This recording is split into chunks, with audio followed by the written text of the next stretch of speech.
The ballroom lights dimmed to 100 gold, chandeliers dripping like frozen fireworks above a sea of tuxedos and silk. Laughter floated in crystal flutes of champagne. Then the auctioneer's gavel cracked, and every head swiveled toward the stage. Lot 47, he boomed. A home-cooked Italian dinner for 8, donated by Mr. Daniel Harper, single father and night shift mechanic. A ripple of snickers slithered through the crowd. A woman in diamonds whispered loud enough for 3 tables to hear. Did he grease the lasagna with motor oil? Daniel stood frozen at the edge of the parquet floor, the numbered paddle trembling in his calloused hand. The rented tuxedo, 2 sizes too big, borrowed from his brother-in-law, hung like a tent. His 8-year-old daughter, Mia, had drawn a tiny red heart on the cuff with washable marker so Daddy would feel fancy. The heart now looked like a wound. He had come for the children's hospital wing. He had come because MIA's best friend, Leo, was fighting leukemia in that very ward, and Daniel's overtime paycheck wasn't enough. So he'd offered the only thing he owned that felt valuable, his nonna's handwritten recipes and 3 precious days off to cook for strangers.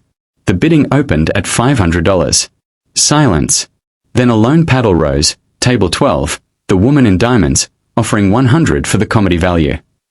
The room tittered again. Daniel's cheeks burned hotter than the engine block he'd rebuilt at 3 a.m. last Tuesday.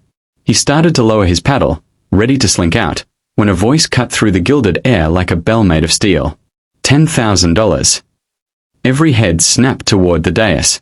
There stood Victoria Langford, tech billionaire, gala hostess, and the reason half the city's elite had emptied their wallets tonight. She wore a midnight blue gown that looked poured rather than sewn, but her eyes were what pinned the room, storm grey, unblinking, fixed on Daniel.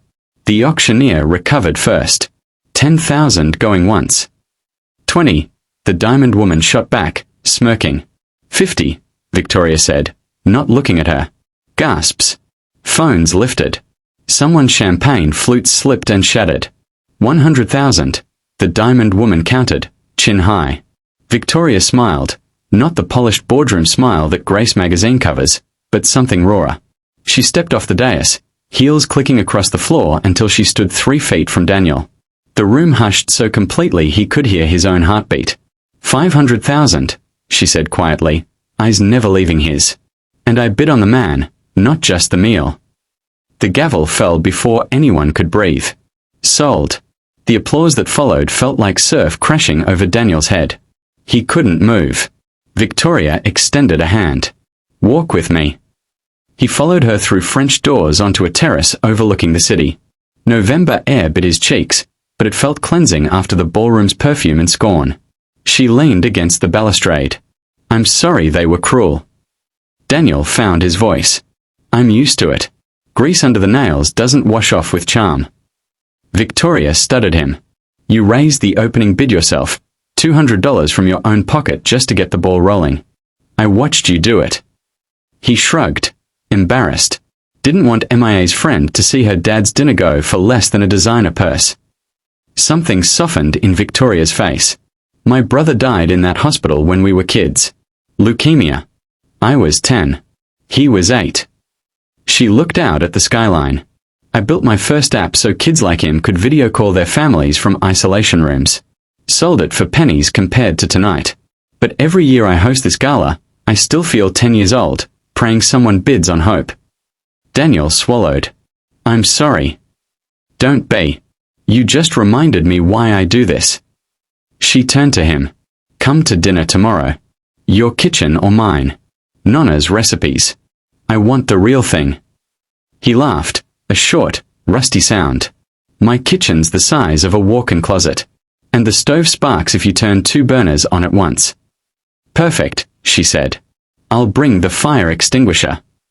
The next evening, Victoria arrived at the tiny apartment above the auto shop in a town car that looked embarrassed to park there.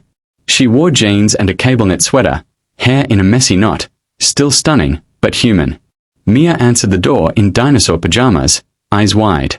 Are you the princess who bought Daddy? Victoria crouched. I'm Tori. And I think your dad's the hero. May I come in? Daniel had spent the day scrubbing floors that would never quite lose their oil stains. Sauce simmered, San Marzano tomatoes, basil from the windowsill pot Mia watered like a pet. The table seated 4 if 2 people sat on the couch. Victoria insisted on helping. She burned the garlic bread, laughed at herself, then rolled out pasta dough with the focus of a coder debugging. Mia set the table with paper napkins folded into swans. She'd watched YouTube for an hour. When they sat, Victoria raised a jelly glass of $2 chuck. To Leo. May the new wing have windows that open to real air. They clinked. Mia asked Victoria if billionaires had pet dragons. Victoria said hers was named Server and lived in the cloud. Daniel watched his daughter giggle harder than she had in months and felt something inside him crack open.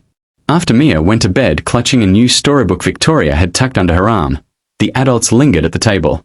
Daniel cleared his throat. People will talk. Billionaire and the Grease Monkey. Let them, Victoria said.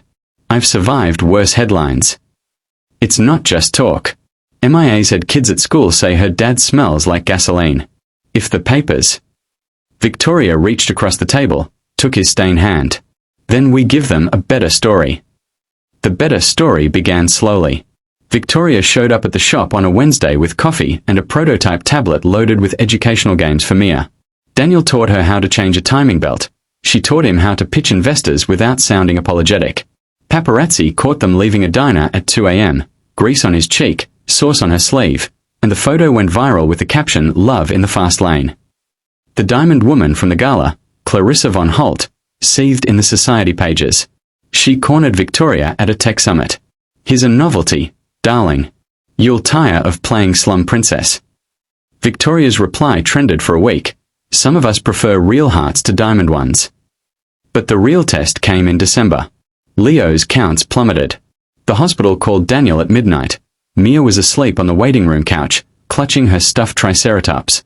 Victoria's jet was fueled before Daniel finished the sentence. They flew through sleet to a specialist in Boston. Victoria paid, but Daniel sat vigil, reading Leo chapter books in funny voices until the boy laughed himself to sleep. On the flight home, Leo stable, Victoria stared out the window. I keep waiting to wake up from this, she whispered. I have board meetings and term sheets and a reputation built on being untouchable. You have real life. It terrifies me how much I want in. Daniel took her hand. Real life includes 4 a.m. fevers and parent-teacher nights. You sure? She met his eyes. I've never been more sure of anything. Spring arrived with dogwood blossoms and a surprise.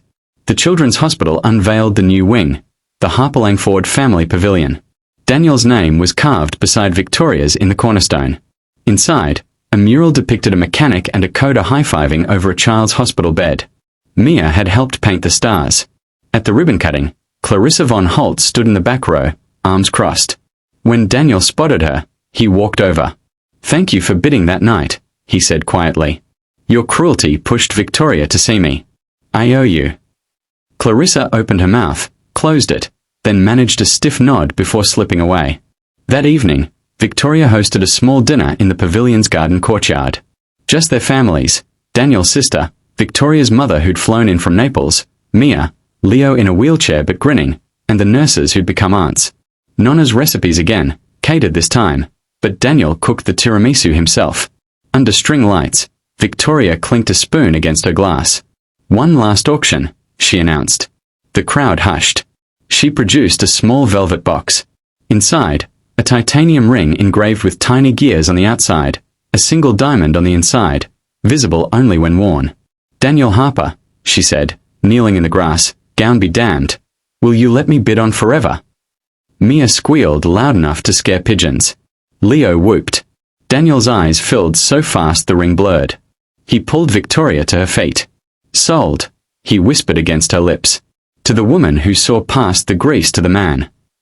Years later, teenagers at the middle school career fair still talked about the day the billionaire CEO and the master mechanic rolled up in a restored '67 Mustang to teach coding and carburetors. Mia, now 17, gave the welcome speech. She wore a leather jacket over her prom dress and ended with, My dad taught me that worth isn't measured in dollars or diamonds. It's measured in the nights you stay up fixing what's broken, whether it's an engine or a heart. And my mom, she grinned at Victoria in the front row, taught me that courage looks like kneeling in the dirt to ask for what you want. The applause was deafening. That night, Daniel and Victoria sat on their apartment balcony, the same tiny one, though now the building had been renovated into lofts for hospital families. Mia